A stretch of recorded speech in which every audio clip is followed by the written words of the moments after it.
आज हम लोगों के बीच बरगावा के पतरा टोली में छात्र नेता देवेंद्र महतो जी आए हैं।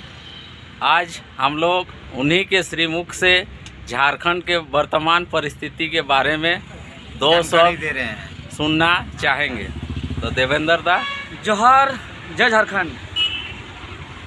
साथियों, अभी हम हैं जैसे दादा ने बताया, और हम लोग ने काफ़ी लोगों के बीच अभी लगभग आधा एक घंटा चिंतन मंथन किया झारखंड के बारे में। और दिलीप दा जैसे लोग, आनंद दा जैसे लोग, विमल दा जैसे लोग ने अपना, विशु दा जैसे लोग ने, सब कोई ने अपने जीवन में जो आंदोलन किए हैं अपना अनुभव भी शेयर किए और बताए और मार्गदर्शन भी किए कि कैसे कैसे चलना है। बहुत अच्छा लगा। सबसे पहले तो धन्यवाद विशेष करके दिलीप दा को कि बहुत ही हम जैसे ही आए सबको बुलाए और बैठ के बहुत अच्छे से बातचीत हुआ। बात ऐसा है वर्तमान स्थिति और परिस्थिति में साथियों कि झारखंड में नियोजन नीति नहीं है, जिसके कारण नियुक्ति प्रक्रिया बंद है।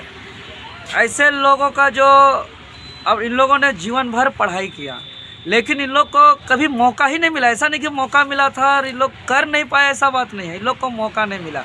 अब जो इन लोग के भाई हम लोग हो गए, अब बच्चे हैं, भाई हैं, इन लोग का भी सपना चूर चूर होता नज़र आ रहा है, क्योंकि नियोजन नीति नहीं है और बिना नियोजन नीति का नियुक्ति हो नहीं सकती है।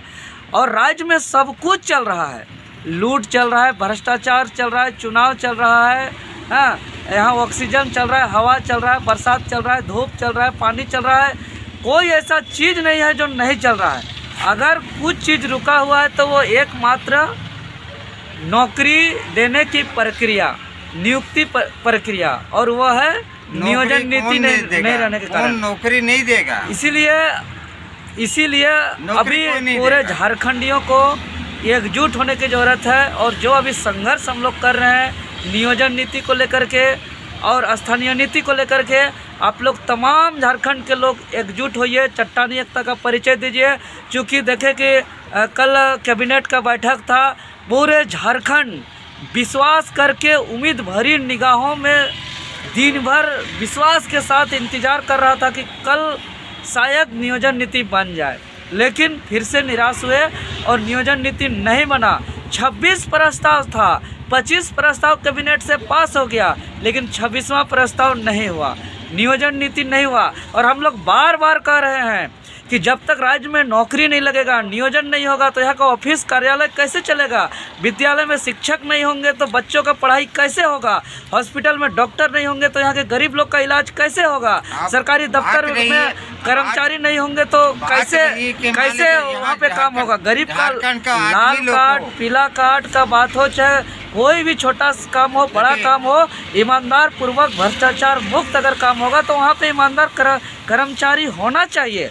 लेकिन जो यहाँ का कार्मिक विभाग का रिपोर्ट है कि 5 लाख जो सरकारी पद है उसमें से 3.5 लाख से ज़्यादा रिक्त पद खाली पड़ा हुआ है और सिर्फ कॉन्ट्रैक्ट बेसिस पे काम हो रहा है। कॉन्ट्रैक्ट बेसिस से काम होने का मतलब सिर्फ चढ़ा करके, लेन देन करके, टेबल के नीचे भाई भतीजा बात करा के काम किया जा रहा है। इसीलिए झारखंड को बचाने के लिए, अपने झारखंड को सुरक्षित रखने के लिए हम तमाम लोगों को संघर्ष करना होगा। और हम बार बार बता चुके हैं कि अभी लड़ाई क्यों ज़रूरी है। आज देख रहे हैं कि जो बूढ़े माँ बाप जो बेड में है, जिसको दवाई की ज़रूरत है, जिसको अभी सेवा की ज़रूरत है, आज वो भी संघर्ष कर रहे हैं। आज उसको बेटा का सहारा मिलना चाहिए, लेकिन आज बेटा से उनको सहारा नहीं मिल पा रहा है। बेटा का समय पे शादी नहीं हो रहा है। छात्र कितना मुश्किल से रह रहे हैं और छात्र लॉज में रह रहे हैं, हॉस्टल में रह रहे हैं, किसी तरीके से खाना बना के रह रहे हैं, वो तो कष्ट झेल ही रहे हैं। उससे ज़्यादा हमारे जो गार्जियन लोग हैं जो भी साथ में बैठे हैं, इन लोग का दुख तकलीफ़ ज़्यादा हो रहा है। इन लोग ज़्यादा विश्वास से हैं कि शायद और कुछ दिन हम अपना बेटा को पैसा दें, ट्यूशन पढ़ाएं, नोट्स दें, उसके बाद शायद हमारा सहारा बने। लेकिन दुर्भाग्य अभी तक जो है कि सिर्फ और सिर्फ उम्मीद जो है कि हमारा सिर्फ पानी फिरता जा रहा है।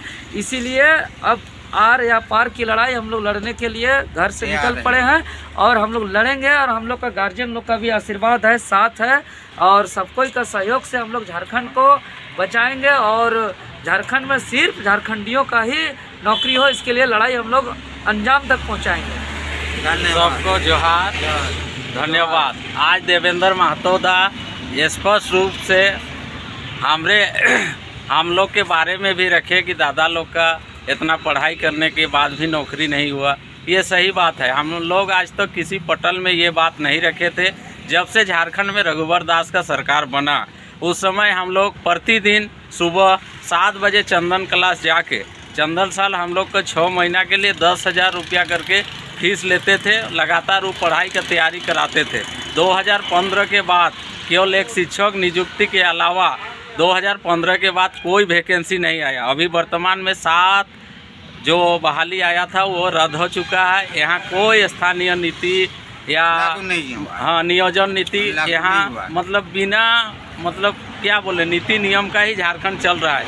हम लोग ये 22 साल से 23वां साल में प्रवेश कर चुके हैं। इस झारखंड में 11 मुख्यमंत्री, 3 बार राष्ट्रपति शासन देख चुके हैं, लेकिन अभी तक इस झारखंड में एक यहाँ के नेता लोग एक नीति और तक नहीं दे पाए हैं। यहाँ का जो होना चाहिए यहाँ के झारखंड के लिए स्थानीय नीति वह भी नहीं बना पाए हैं। इसलिए हम लोग तमाम झारखंड वासियों से अपील करते हुए यह कहना चाहते हैं कि 2024 का जो चुनाव होगा उस समय झारखंड को पुनर्निर्माण करने के लिए युवाओं की सरकार, जैसे असम में 1985 में हो चुका था, उसी टाइप का युवाओं की सरकार, कुंवारों की सरकार बनाने के लिए अभी से सब कमर कस ले। सबको झारखंडी जोहार, नमन, वंदन।